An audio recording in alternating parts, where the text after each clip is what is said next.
right. I don't think everybody ready. I still hear a lot of chatter going on. I don't want to call nobody out, but all right, listen. You can turn it down a little bit.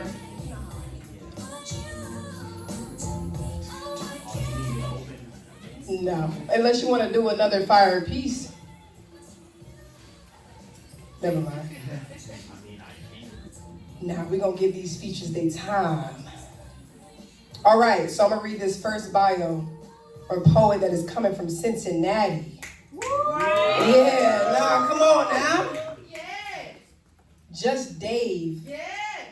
David Oxner III Yes, is the founder and creative director of 820 Media, a Cincinnati-based creative agency dedicated to elevating art, music, and theater. Through 80/20 Media, he champions independent artists, produces dynamic events, and fosters a thriving creative community. Whether through poetry, through open mic nights hosted by his poetry collective, Deaf Poet Society, Eternal Light live music experiences, or innovative stage productions like There's One in Every Family. David continues to push the boundaries of artistic storytelling to raise awareness for mental health and spiritual health. Listen, y'all give it up for this poet right now. Just Dave!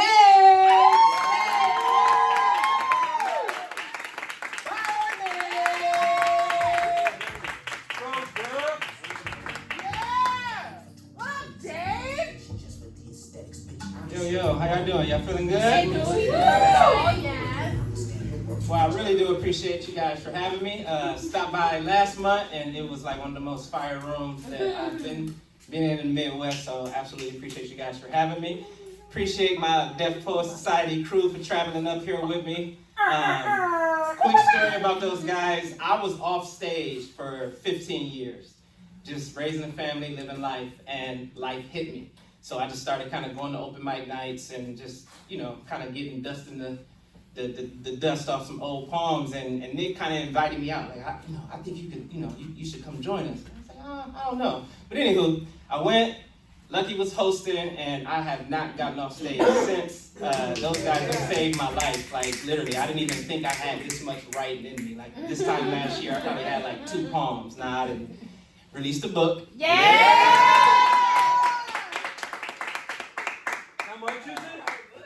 So this particular book is my debut book of poems. It's called From a Man's Heart, Thoughts from a Man's Heart, and it's only $20. Only $20? Oh my goodness. I only got 2 left, but my first copy, so I got this one and one more over there, and if you don't want one physical, I'm selling them off my website as well, $820. The first time I was published was with my Deaf Poets. Yay! I have a couple of our chapbooks left. I think it's probably our last 3 or 4, so if you want to listen to some poetry or read some poetry, holler at me afterwards. So that was the commercials. Anybody want to follow me? You can follow me on Instagram, Just Dave, number 3, JUST, Dave, and number 3.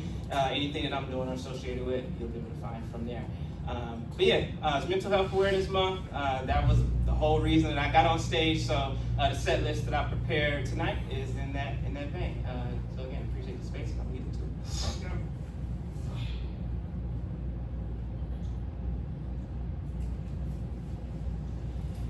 The only guarantee in life is death.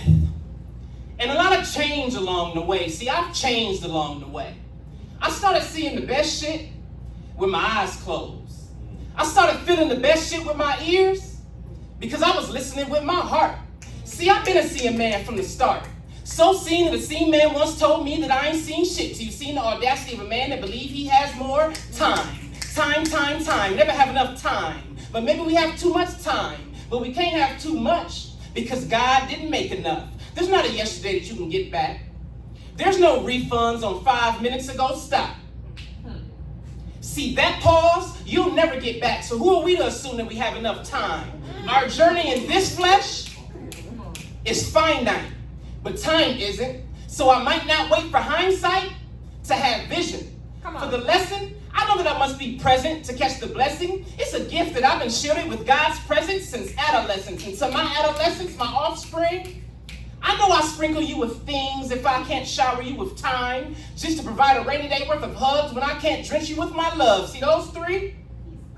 The best thing that's ever happened to me. I sacrificed their time trying to earn a couple dimes to rub together, and whether I admit it or not, the idea of trading their time for currency is currently at the forefront of my mind's eye. The lack of promise in tomorrow combined with the inability to regain yesterday has me locked into my right nows. And how sunny days charge me to be the larger man during cloudy ones, or the beauty in the tree changing colors, or sunset, or sunrise, or when my eyes catch the dropping of a single snowflake, or how about moonshine around 8:30, or the sight of a dirty soul on his knees, praising the Most High. Why? And I'm not judging, because who am I? I'm nothing but a collection of moments, frozen time, trying to make this eternal clock make sense to me. Third density beings ascending to the fourth version of ourselves, where we find that indeed we do have more time, but not time as we know it until it's our soul's time to live on. Who knows which planet it'll grow on, but I'll go on knowing that I'll die into my forevers, eternally shining like the sun inside my rising phoenix. I've been reincarnated into this fleshless spirit, roaming in the hearts of the curious, pulling souls forward at a furious rate. I'm in orbit, where 1 human minute is a century. Now it all makes sense to me. Death is symbolic.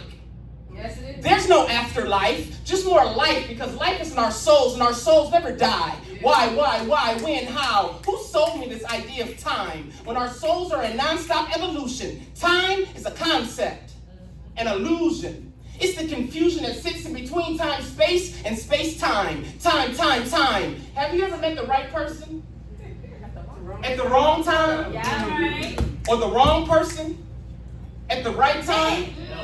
Now you've wasted time that don't exist, like a love you've never kissed. See, there's time where time seems devilish, holding our gratification hostage, delaying our delight, trying to put a stranglehold on our joy. But what do you say to that little boy at the wrong end of time? What do you say in that split second after that trigger is pulled, the bullet is released to take flight, and with all your might, you just hoping that the recipient of that bullet has found God in time? See, I just want peace for me and mine. So I'm willing to give a piece of mine in order to get a piece of mine. My heart aches for those that we've lost in flesh. The sorrow of no more tomorrows, comforted by God's promise of eternity. So once again, we'll dance in time. That's that piece. Let's go, Jay. He's just warming up, guys. I'm not good with introductions or stories before the poems. I kind of like to just get into them. That's cool. Can I get it? Yeah. Cool. But I will say, The poet in you is showing. I just wanted to laugh to ease attention.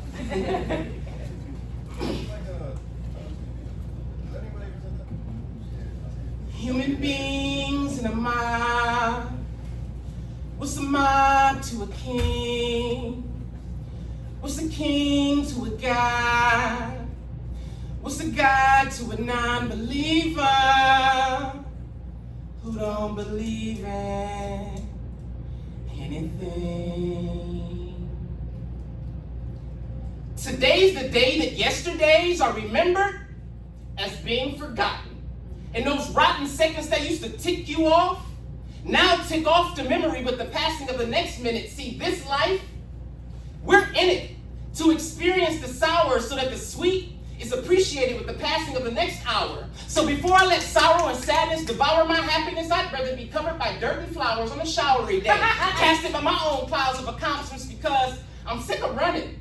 I can't recall a time in my life where I'm not running to something, from something, towards someone, or away from someone else. I'm just running. Like life's this treadmill I wake daily, then run to. I think I'm running through shit, but I ain't went nowhere. It ain't made 2 nickels to run into. I'm just running, planning escape routes in every neighborhood I move into. Just in case I gotta run from this imaginary motherfucker my anxiety keep telling me to wake up and murder you. I'm just running, away from bill collectors, scam callers, panhandlers, begging ass family members, bad energy, lack of synergy, friendly enemies, away from the idea that just because we blood, it don't mean that you kin to me. Let's I'm go. just running away from myself, away from my health, away from this 40-year-old belly hanging over my belt. I gotta start running away from niggas who think that attention is currency, or away from women who think that their currency sits in between their knees. I'm just running away from 15-year-old me who got the news that Red in the red light driving the car he stole when he was running away from reality. My nigga Red, he didn't make it. I didn't know how to take it, so I went to a basketball court, got lost in the fast break, up and down the sidelines, just running. Away from the idea that at that young age, I had lost a friend and nobody ever even spoke to me about it. It's like this fucked up neighborhood that sensitizes conscience from asking how he even felt about it or if I had felt anything at all. But I'd experienced enough trauma by 10 to know the pain was coming, so I just started running into this race inside my head. I've experienced internal peace more fascinating than my exterior reality. So if I don't respond or go quiet into introverted solitude, I'm not running from you, I'm running to me. See, I've experienced everything in here that I was looking for out there. Love, peace, calm, grief, grace, and the face of God. His love is as still as the Red Sea on Sundays. It exists most deeply in the now. His confidence manifests through this accepted sense of knowing that he is worth surrendering all of my forthcomings because I'm tired and I'm done running away from these tears that sit at the edges of my eyelids. But they won't fall, pregnant with guilt, birthed by anxious thoughts of broken yesterdays, so they just let it. Staring over the cliff of my pupils like mourners at funerals. I decided to grow, and so I wrote my own eulogy. Death to this version of me. Yeah.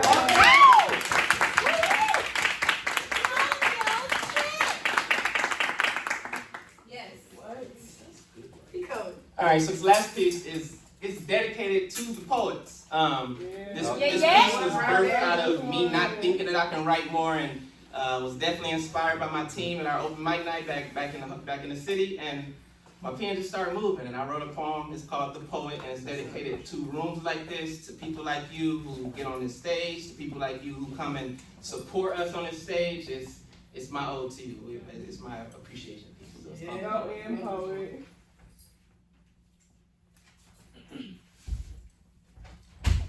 For the sanctity of the followers of Socrates, I found myself refusing to settle for mediocrity.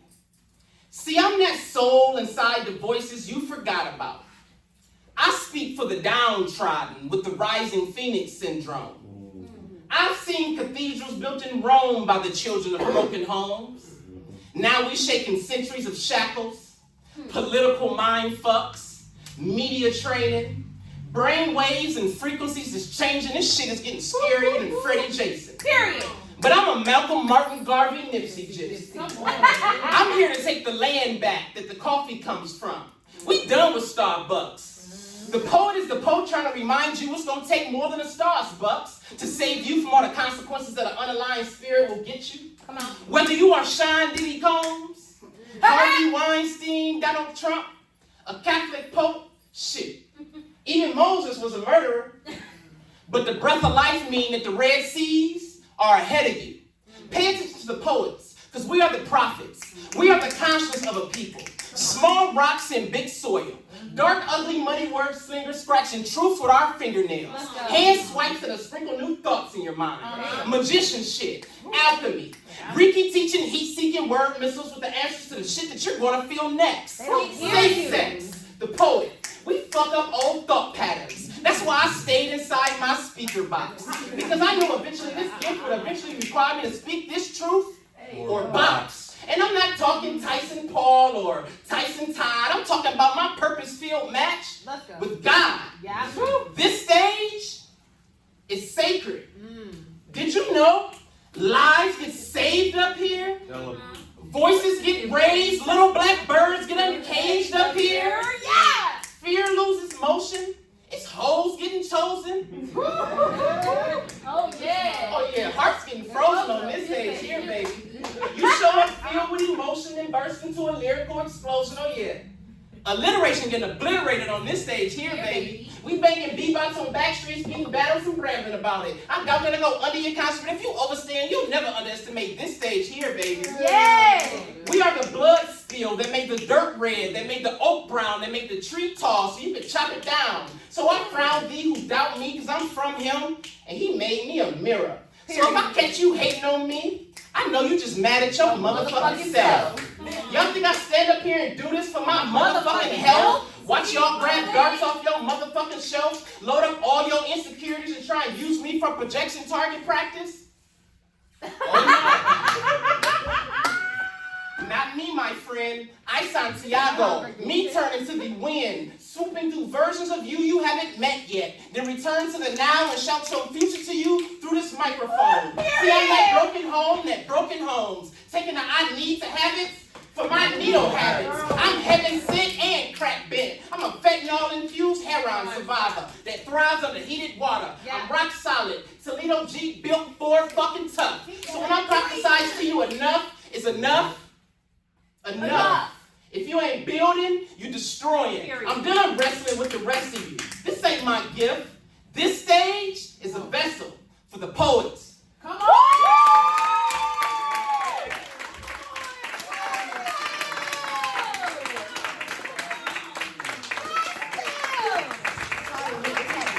It's hot up in here.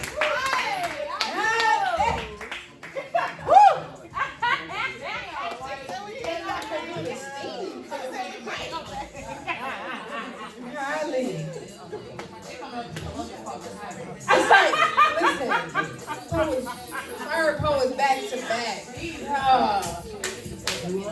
Okay. I guess my breath. I'm about to call up another fire poet. All right. Turn it down a little bit. Let's just breathe together. Come on. Breathe in. Calm down. Pull warm. That's a lot of energy. Pull warm. All right. Next poet. Hailing from Flint, Michigan, former Brave New Voices member, slam winner, and spoken word artist prodigy, has been performing on stages since 2010. Known for his unique style, combined wittiness, sarcasm, comedy, introspectiveness, healing, and overall transparency. Tonight, prepare to be entertained through the art of spoken word and storytelling in an intimately crafted set. Enjoy the show. Y'all give it up right now for Prodigy the Poet! He's one of my favorite poets. I like that jacket. Thank you. I bought it. Look at it. Got it from Leg Closet. Everybody say rewind. Rewind. Everybody say it again. Rewind. Rewind. One more time for the hood. Rewind. Rewind. You say it, I would ignore the shit out of you. So just so we know, just have to make sure we got that out of our system, so nobody else need to say it. So No, that's right. I tried so hard. Especially with you. that's crazy. I'm the oldest of 5. Don't play with me. All right. Let's go. In retrospect, you were hell to be with. A cantankerous, gaslighting, malicious, emotionally dense narcissist. On a good day, on a good day, a bitch. And if you are not hell, then you're definitely purgatory. Do you know my Like if I'm a prisoner of love, you will be the trash inside the baggage on the highway because loving you feels like community service. Damn. Something that's morally right but not actually what I want to do. Like if you are not held, you're definitely a prelude. Like you're an afterthought and almost a has-been. You are a skipped song. Better yet, You are a song that I skipped, decided to play, and never went back again. You are an album full of skips claiming to be classic. A remix that's waiting to happen, but no one is willing to produce. So truly, you are the Renaissance in my deuces. A fat ass with a smile disguised as someone I would spend the rest of my life with. Kept giving permanent expectations to a temporary person. I wondered why it didn't fit. Wondered why we always had arguments. You love starting shit. Calling me immature. You think you're so mature? How? Because every time you say you're over it, you drag the petty out of me. I thought you was my other half, but we're a different pedigree. But baby, if you're over it, why do you even mention me? Period. You always tried to have a piece of me in your mouth, so I guess you found out my name got good flavor. Damn! That's right. Guess my presence lingers after all. Guess after all that shit you talked, you never thought I would love me enough to walk out on us. And see, that type of thinking explains why you never got your degree. Damn! But we weren't a thing, right? Stale storyteller trying to rewrite history, but can't get the lines right. See, I tried to see the good in you, but you never stood in quality lights, and that's why your pictures are so blurry. There's nothing to capture of your character. That's why you be all smiles and no personality, because low vibrations don't show up in selfies. That's why your selfies don't be an accurate portrayal of the broken glass you are. Cosplaying stained glass, but you don't qualify as art. And honestly, you ain't even worth the art it takes to dish your ass for real. But I'm gonna give it to you anyways. Stale storyteller, steady spreading stupid shit. Rancid recollections of rewritten history, love poetry gone badly. So baby, I hope you find the therapy to process what you did to me. Maybe then you may find yourself at the root of your problems instead of being the shade in the leaves. Cause just like those leaves, you are temporary, part of the tree, fragile. A stale storyteller steady trying to play the lead.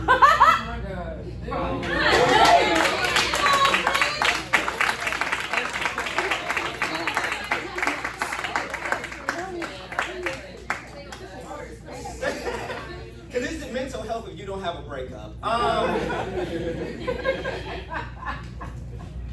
In a community, okay. Shawty with the booty. Hey. Shawty with the lips. Hey. Shawty with that hip and waistline, stayed hypnotizing, mesmerizing people's minds. This girl got dudes standing in line trying to catch a glimpse of her as she walks by like, damn, boo. Blessed enough to make a brother backslid with just a switch of her hips got him whipped. Wow, I mean backslide. I mean, look at how all the good girls fall for the bad boys and then let the bad boys drive them crazy. Man.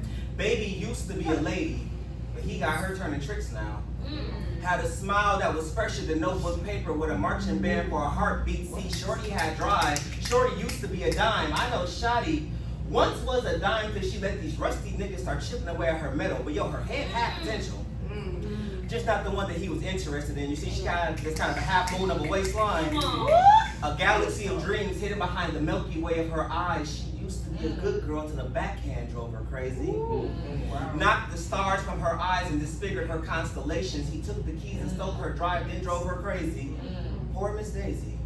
Sitting in the backseat of that Mercedes because the rims sit nice on the outside. Damn! So busy worried about the outer appearance that she never saw the dream. Splattered, spoiled, and spilled all over those leather seats, and that's exactly where he keeps her.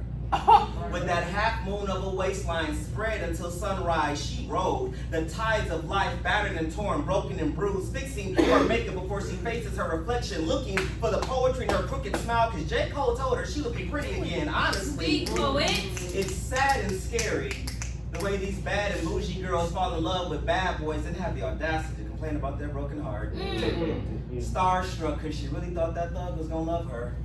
Gave her all to him, broke herself down till she was tender enough to chew, but we never mind that. So yes, boo, you are the baddest chick in the club. With misery on your upper lip and disaster on your eyelid. Started off as a Cinderella in this meteor shower and kept getting hit with comments and comments of how you're too good for him and you need to let him go. Shorty found her answer in a revolver one day. She let that nigga push her to start shooting stars. Damn. Moral of the story.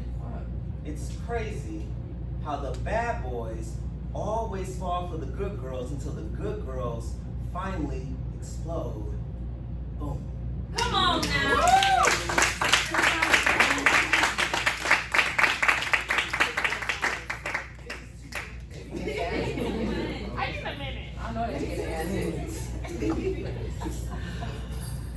cool? Yeah. All right. I'm so processing. Everyone over here shaking like this. Like what? You said the upper lip. I think I might call my therapist on the way home. Absolutely. Absolutely. Okay, last phone. Yeah. Cease. Are you sure before I do this last phone? You go ahead. Okay.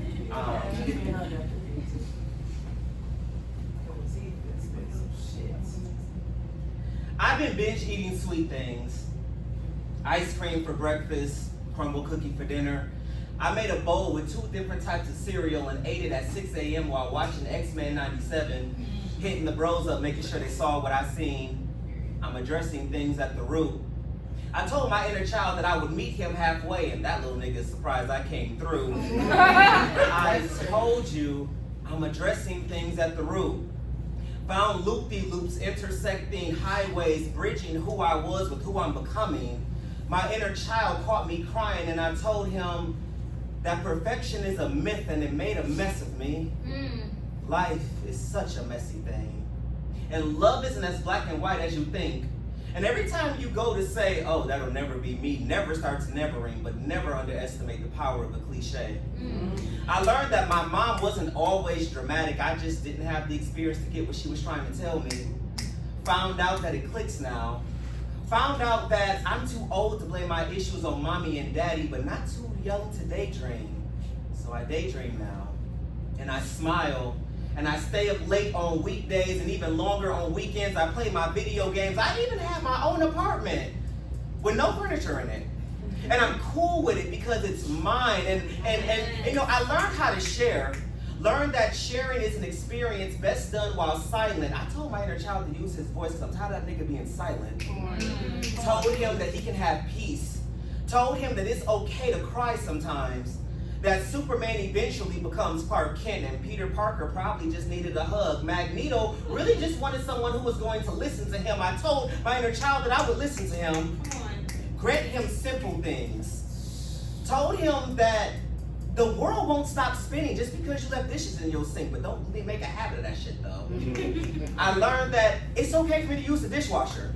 Like the actual dishwasher. Like I can use the dishwasher on heated dry and then go outside and have ice cream and be in the moment and smile and laugh with babies and enjoy myself and be in the moment. I gave my inner child a hug and he gave me one back. I learned that we're most disrupted when our inner child isn't at peace. So I gave mine a reason to smile at me. I'm not where I was, but I'm glad that I'm on my way to being. So lately I've been eating ice cream, indulging in things that feel like love. Thank you.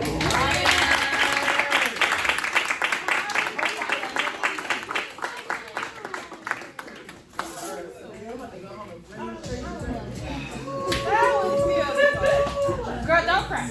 I needed a drink, and I don't drink much. But listen, y'all have been filling my cup. Y'all have no idea how much I've been filling my cup. Like, curating is not easy. You know, it takes a lot of physical energy, mental energy, spiritual energy. And, you know, y'all make it worthwhile when I see, you know, the room filled. So Say Word is nothing without the people. You know, it started with just the vision. And I'm not even from Columbus. I'm actually from Youngstown, and I've been here for 2 years, and I saw a need. So God placed it on my heart to start something here that felt healing, you know, that wasn't like other events. And, you know, no disrespect, but that didn't have the bar, it didn't have the distractions, but it was intimate. And, you know, we had a lot of people come through here in major crowds to where we needed more chairs.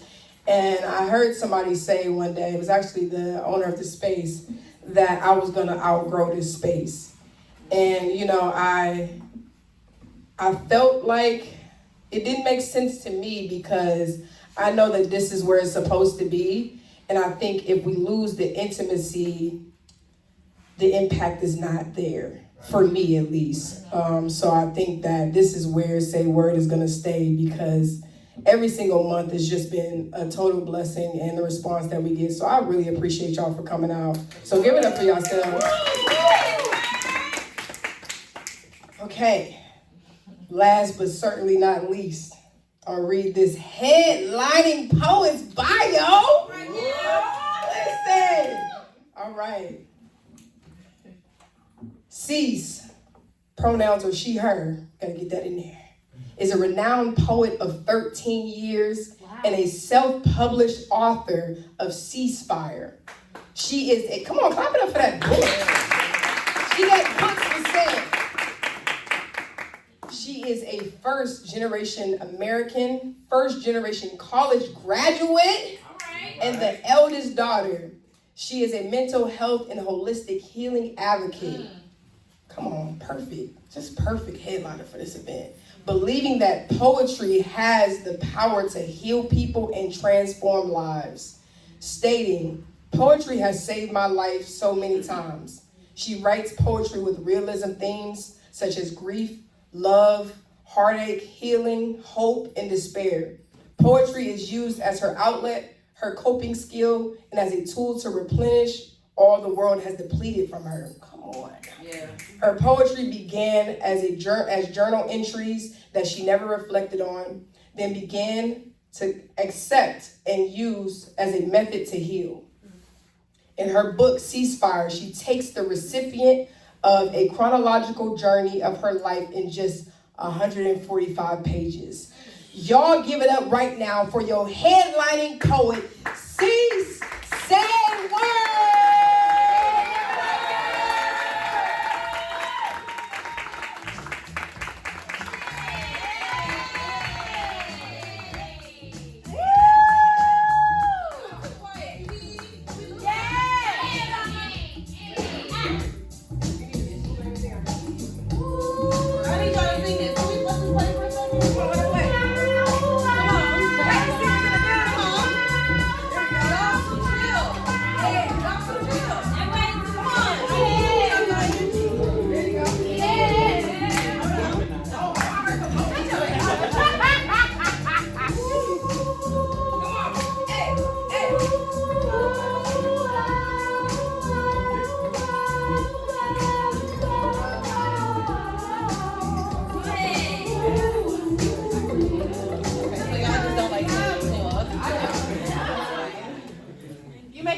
I am from Trinidad. I got so many nerves, y'all. Oh my gosh. You look good, girl. Thank you. And good.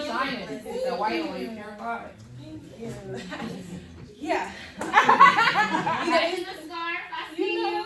They say after 7 years your cells regenerate, so you might be able to claim yourself as being a virgin. I don't know. That's what's going on. I'm a little clumsy. All right.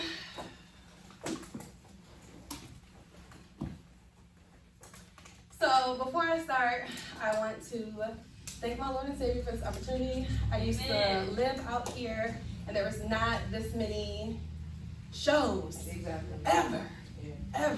Like the first time that I had found an open mic, me and Prodigy, we literally ran. I was like, friend, you need to call for it. Like, we need to go, like, right now. Like, this is not a drill. So to be here and to hear so many phenomenal people is such a blessing. I'm glad that everybody was able to make it tonight. I am talking because, I'm up here shaking like a leaf. But mental health, right? Like, let's just be real about it. That's cool. So without further ado, lately people have been saying, oh my God, but you're like so pretty. So I've been trying to process what they mean by that. It cannot possibly be the way I carry myself with poise. Or how I position myself in rooms where people can feel my aura before I even say a word. Come on. For those that really know me, you know I hate being called pretty. In fact, I have a whole poem on pretty privilege. Fact, it is a privilege to share the same space as me. My energy is so captivating, people have literally been seen orbiting around for every angle. I am not prideful. I acknowledge how powerful a woman of God like me really is, so count yourself blessed. Come on. Do not consider yourself confused when I say someone like me is hard to come by. Do not blink twice when you see me. Nor should you stare too long and be mesmerized. You may lose your sense of focus. Okay. Lose your sense of self. I do not think I'm better than you. Just better than the previous versions of me that you once knew. Do not entangle me with narratives I have not told you myself. My story is nowhere near its climax. I have defined the pinnacle of being pretty as growth. This is my reaping season. This is where my intentions bloom. I am growing like a weed that has taken over the entire garden, because the difference between a weed and a flower is people tend to show favoritism towards one. Come on. Let me be inevitable. Be the bouquet you were never expecting. Even my hands are so gifted, everything I craft turns the present into history. I am not arrogant. I have planned. And prepared while planning, and planned while begging, and begging while working, and working while crying, and crying while praying, and praying with my eyes open to dare not miss every single stone that most people skip. I am intentional. Concise, precise, accurate, effortless are all synonyms of pretty, I'm pretty sure. A woman of certainty. With words so affirming, when I say I will never fail, it is a promise. Mark my words. I am the prettiest person you will ever know.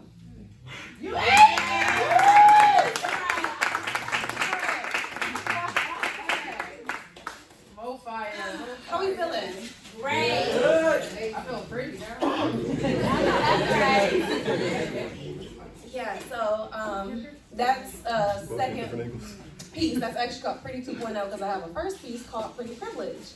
And yeah, it talks about how the definition of being pretty is an attractive thing. You can fact check me, I'm a Virgo, I know, but you can look it up. Pretty is quite literally defined as an attractive thing. I am not an attractive thing, I'm not tangible.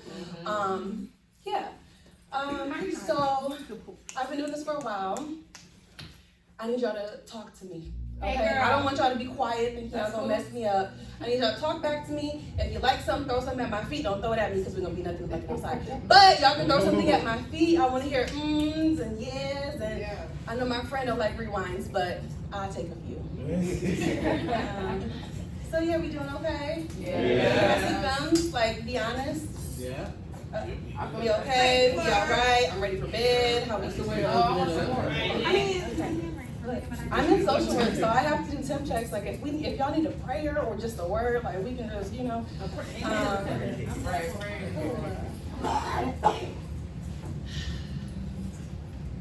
Our Father, who art in heaven, have you forgotten about me? Has my grandmother's prayer fallen beyond your coverage? Can you smell the tarnished red blood on my white flag? Do you see the blue badges and scrubs here to kill those that look like me? If so, why haven't you helped? You said you would never leave or forsake your people, and that our words will never fall on deaf ears. So, Father, I hope you hear this. As we cry, as hollow barrels become thy name, behind hashtags made from the same thorns they used to pierce you with, nailing our bodies to laws meant to keep us under control. You and I spoke the same words of honesty and innocence. Yet this crucifixion has been stuck on repeat for over 10 decades. When will our king come? Or do we have to suffer and watch their will be done on the streets, as it is in hospitals, for black girls?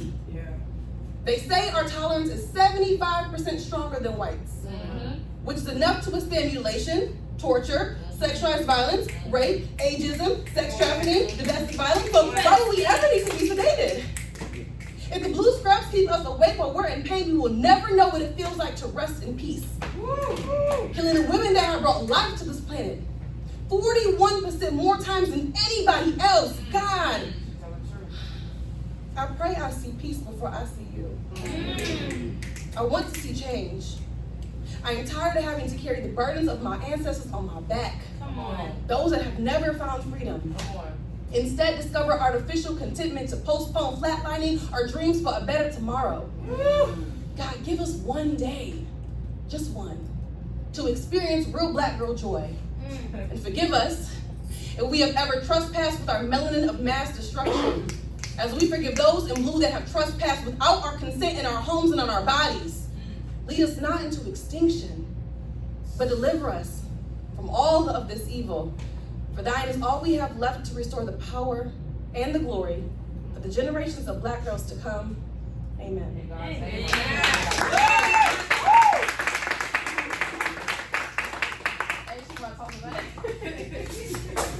I'm a little clumsy. I gotta pick lashes or glasses, and y'all see which one I pick next. Yeah, I took my watch off on purpose, so charges to my heart and not my mind. Yeah, and not my watch, right? So yeah, this is Ceasefire. This is my book. It's only $18. Oh, that's so cool. That's it? You're giving it away. Practically. Period. It is, I mean, SayWordWeds said everything that needs to be in it. So yeah, it is a chronological order of 145 pages of just like grief and love and heartbreak, and then it's like, no, I found the one, and it's like, actually no, that person was not. Sorry. I feel you. And then just glimmers, and you see like grief. I've lost so many people, whether like to like the moving away or just like actually not with us in this sense. So you get to see that, and there's so much light at the end of this book. Skim through it. If this is not your pay week, I understand. But if it is, support Black people and Black spaces in general, because there's so many people here that are gifted with their art. So just support people. Enough rambling. I'm going to read just 2 little short ones. Like I said, they're all freestyles. Yeah. I need a sip of water while I'm talking. Sorry, y'all. Take your time. Cece be talking, boy. Certified yapper.